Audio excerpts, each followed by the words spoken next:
Hey there, Squirrel Army. Today we're discussing how good is Master Chef. But just before we get any further into the video, if you're enjoying the content here, you can join the Squirrel Army by subscribing and turning on the notifications. It keeps the squirrels from eating your nuts. But with that, let's get back into the content. Alright, so we're talking about Master Chef, not Australia, not UK, not US, the Magic card. We're talking about how good this card is in Magic the Gathering, and it is a background, of course, so it can be your background commander. I think it's a lot better as your background commander because you always sort of have access to it. It's an enchantment. A lot of people kind of ignore it for the most part because it only puts +1/+1 counters on your creatures when you've got your commander, which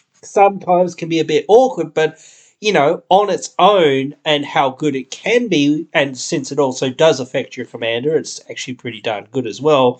So that can be very useful as well. But it also affects any other creatures that are entering the battlefield as well. I think that it's actually super good. I think there's only one other background that's bit better than this, and this is a common background. I think the other one, I think it's either a common or uncommon, but it's the black one that whenever a creature leaves the battlefield or dies or whatever it is, you make opponent, or is it each opponent? I can't remember now. Lose life anyway. So that one's really good, obviously as well. But this one, I think this one's like the second best one of all of them. And again, this is a common one. It outshines some of the rares and whatnot that are in this set. So it's really, really good. Like, it's not broken or anything like that. It's not on the level of the black one that makes people lose life or whatnot. Definitely not, because you can easily combo with that and things like that, and life drain synergies and all that sort of stuff and whatnot. So there's all sorts of things you can do with that. Actually, the squirrel one's actually pretty decent in the right deck if you're sacrificing things over and over every single turn and whatnot. You've got that Ophiomancer sort of strategy to make a token every turn, sack it every turn, make a squirrel, blah, blah, blah, sack it as well. Drain people for life every single turn, whatnot. That whole thing or whatever, and you've got parallel lives, etc., all this stuff to double tokens. So you're just making lots and lots of tokens to sack and to drain people and all this sort of stuff. But certainly it's really, really strong as well. So I think it's a bit underrated, certainly. Probably because it's a common. But it does so much work. I think, as I said, it's one of the better ones that is at common. It definitely outshines a lot of the uncommon ones and even some of the rares, as I said. So I really think that it's a great background. It can go in a lot of different decks, including Atraxa and whatnot.